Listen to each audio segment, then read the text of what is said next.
okay? For example, Kimoto can speak at whatever he wants to speak out to everybody in the rest of the world and better communication, doing good business. But many cases he cannot because of culture, right?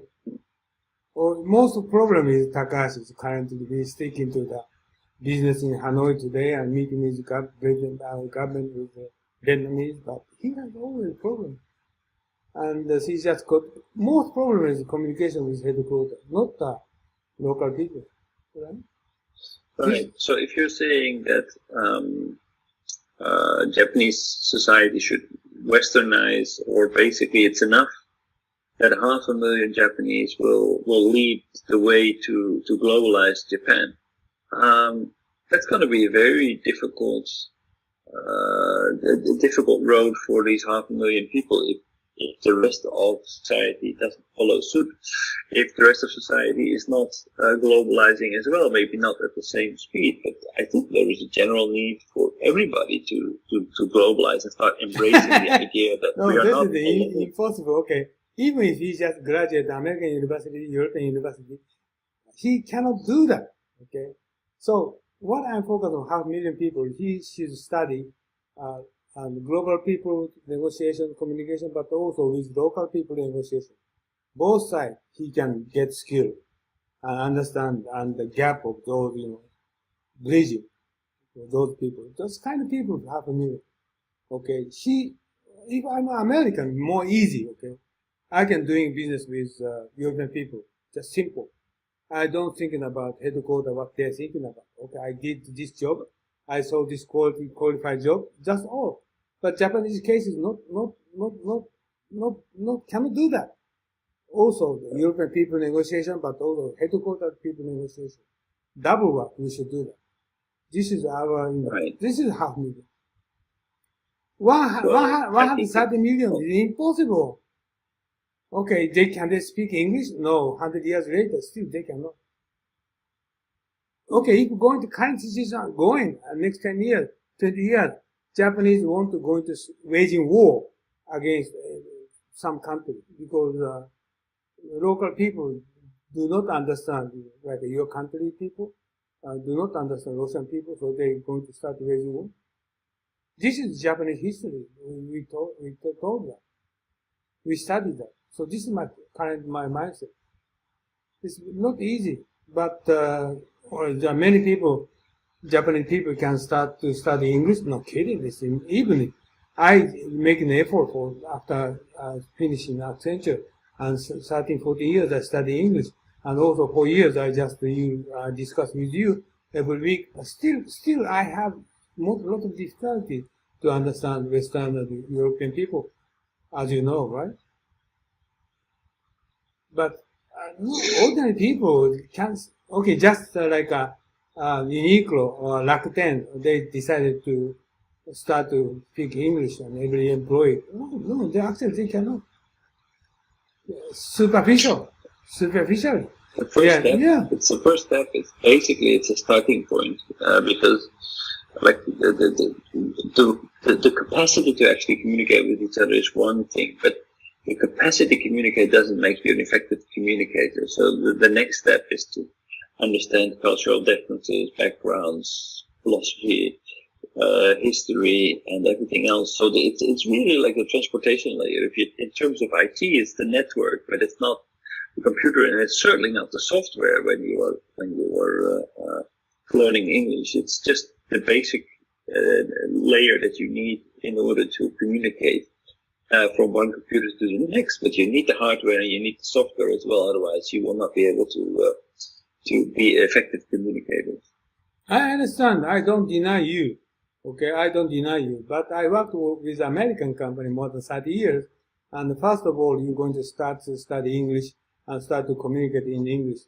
But 30 years passed, nothing improved, progress in the next step.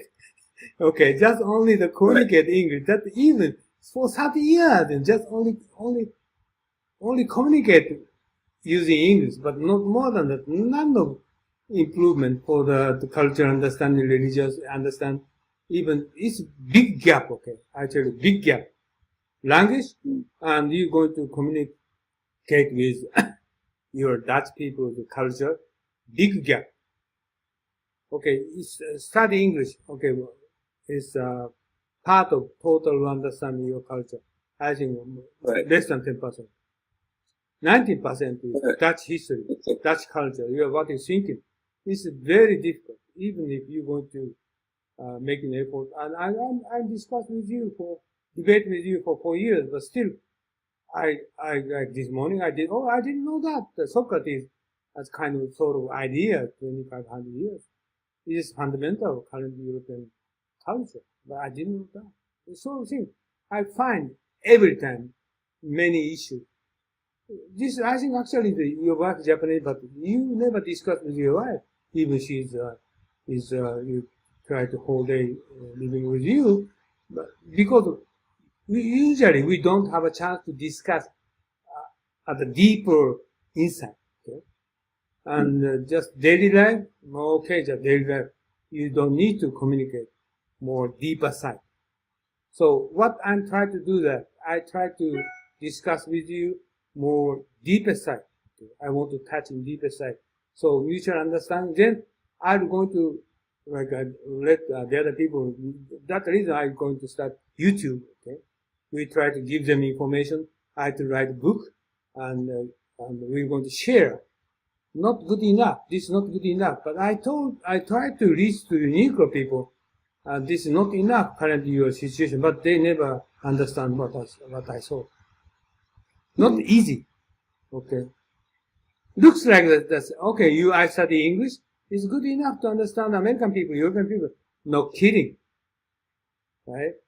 I have worked, communication with American people before, but not easy. By the way, okay, time is up right today.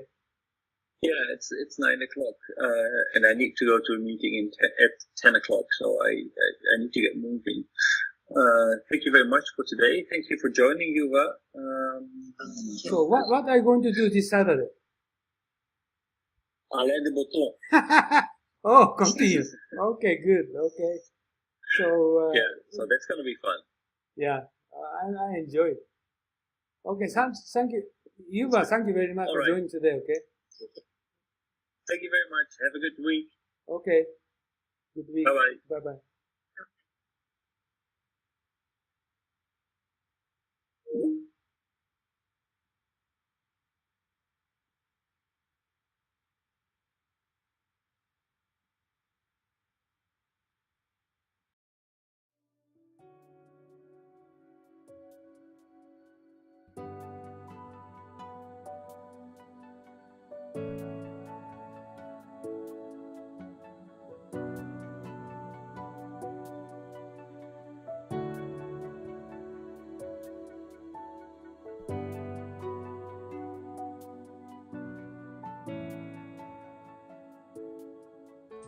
はい、皆さんこんにちは、雲野です。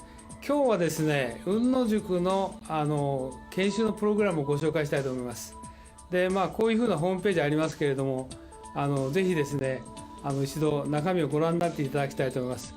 今日はブーキューブさんのスタジオに来て、この収録をしておりますので、中身はこういうふうになってて、今最近ホットなね、グローバルリーダーの定義など書いてあります。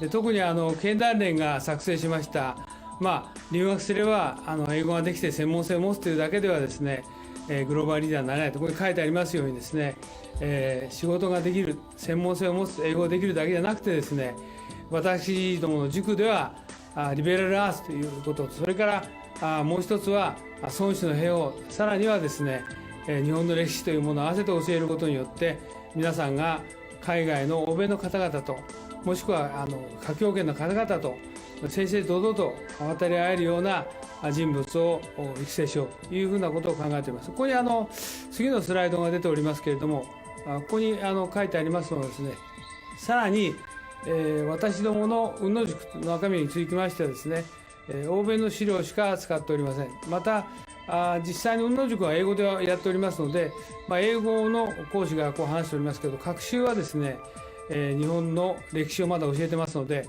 学習の午後はですね、日本のプログラムをしております。で、以前はこれ有料だったので、今はですね、実際に会場費も取っていただいておりませんで、毎回5000円ということで、朝9時から午後5時までやっておりますので、ぜひ皆さんですね、ご検討の上ご参加いただければと。英語のできない方もですね、各週の午後こういうふうな検証をしておりますので、ぜひご参加いただければというふうに思っておりますので、よろしくお願いします。で、ここにさらにですね、グループ討議とか実務の勘どころを教えると書いてありますけど、実際には私が10年ほどですね、欧米の新聞とか雑誌等をですね、集めてきた、もともと英語のベースでございますので、そうしたものをですね、50セッションのテーマに分けて資料作成をしております。そういうことで、世界のオペレーション、もしくはカントリーリスクも含めてですね、しかも世界のトップの方々に対しても、いろいろな分析とか洞察をしてですね、議論をしております。そういったことも含めてですね、今後ともよろしくお願いしたいと思います。以上で私の挨拶を終えますが、今回のこのビデオの収録にあたってはですね、V キブさんのスタジオをお借りしてですね、お時間を頂戴して、このビデオを作成させていただきました。よろしくお願いします。どうもありがとうございました。